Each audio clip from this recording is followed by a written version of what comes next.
Today we're taking a look at these MLB matches: Los Angeles Dodgers vs Arizona Diamondbacks, Colorado Rockies vs San Diego Padres, and Boston Red Sox vs Tampa Bay Rays, which are happening on Sunday, August 1st, 2021, and giving you match breakdowns, betting tips and predictions in general on these games.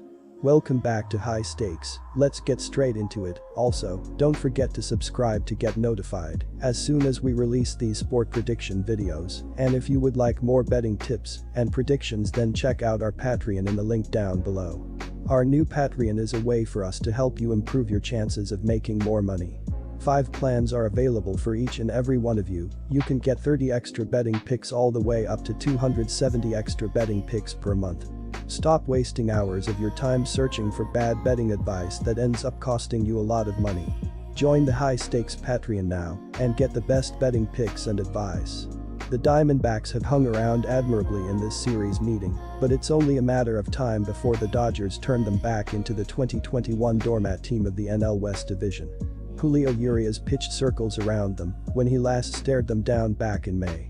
He was also solid in his previous back-to-back outings against a top 10 San Francisco Giants offense. Throw in the fact that Mookie Betts is expected to return to the Dodgers lineup on Sunday, and things are about to get really ugly for the Diamondbacks. Does anyone remember the last time Caleb Smith went head-to-head with the Dodgers? Yeah, nothing good.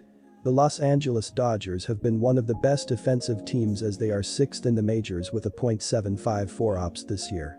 Adding superstar shortstop Trey Turner to this already incredibly talented lineup is a huge addition and could really put them over the top. So far this season, they are scoring 5.1 runs per home game this season. They hit for a lot of power as they are 5th in the majors with 144 home runs as a team and is a huge reason for their high run outputs. Third baseman Justin Turner has been a great hitter this season as he has an .879 ops with 18 home runs and 59 RBI so far. If they can remain healthy throughout the last 60 games of the season, they will be very difficult to defeat.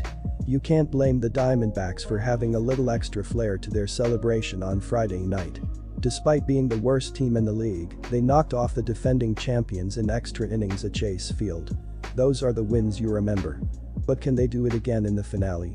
It all starts with left-handed pitcher Caleb Smith, 4.61 ERA.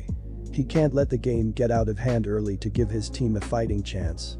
The last thing the team needs is for the bullpen to get thrown into a bad situation, especially when they have the 3rd worst ERA in the league, 5.29. Arizona is already allowing the 3rd most runs per game on defense this season. So that doesn't bode well against an explosive offensive team like the Dodgers. My betting advice for that game is to pick Los Angeles Dodgers -1.5. The Rockies have been a terrible road team this season, but hold a strong value in this position with Austin Gomber starting. Gomber is 1-0 with a 0.47 ERA in 3 starts against the Padres this season and will get to face them on Sunday without Tatis in the lineup. Colorado has had a tough season as they've been in 4th place in the West since about mid-April, when teams like San Francisco, Los Angeles, and San Diego began establishing themselves. They remain in 4th place, but after going a lowly 20-34 over their first 2 months, the Rockies have played far better over their last 2 months as they've compiled a 26-25 record.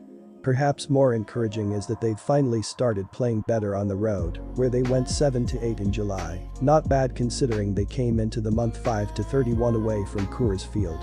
The San Diego Padres are 35-21 at home on the season and currently 4 games ahead of the Cincinnati Reds for the 2nd wild card spot in the National League. Leading the way for the Padres has been a pitching staff that ranks 4th in MLB with a 3.55 ERA and 5th with 1,002 strikeouts. The Padres are 9th with a .245 team batting average and rank 1st with 92 stolen bases. The Padres will be without their star player Fernando Tatis Jr. on Sunday after he suffered an injury on Friday sliding into 3rd base. Tatis leads the club with a 5.0 WAR, .290 batting average, 31 home runs, 75 RBI, and 23 stolen bases. My betting advice for that game is to pick Colorado Rockies.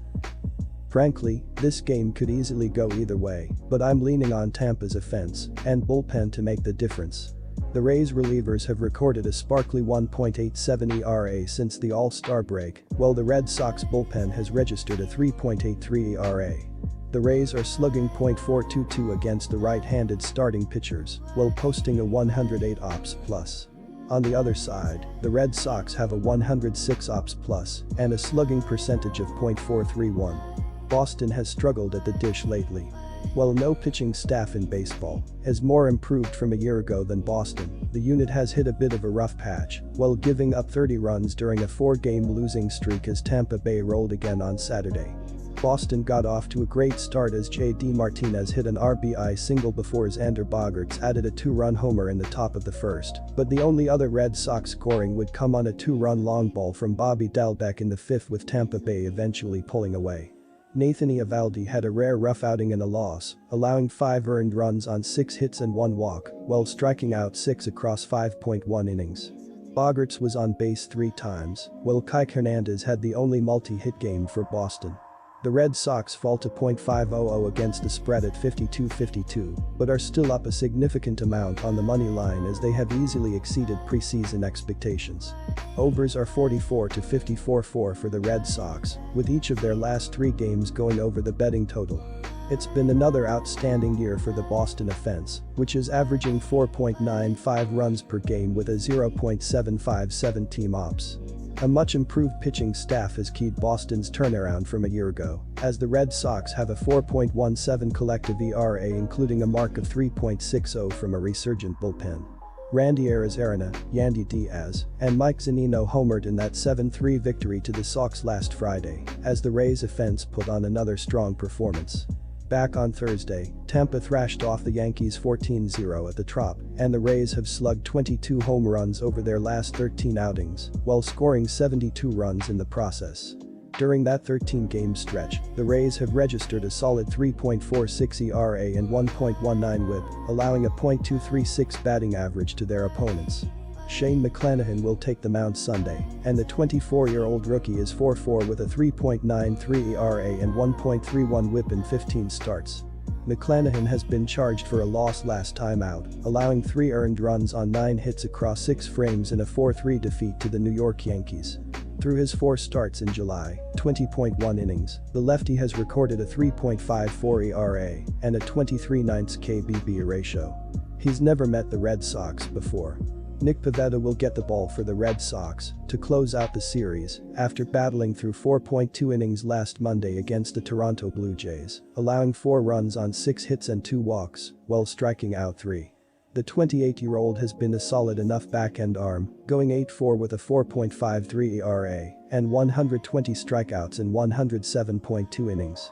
Rafael Devers is having a monster season to lead the prolific Red Sox offense with a 0.944 OPS, 27 homers and 82 RBI. My betting advice for that game is to pick Tampa Bay Rays. Good luck to all of you. That's it for this video. Stay tuned and stay safe for the next betting tips and advice.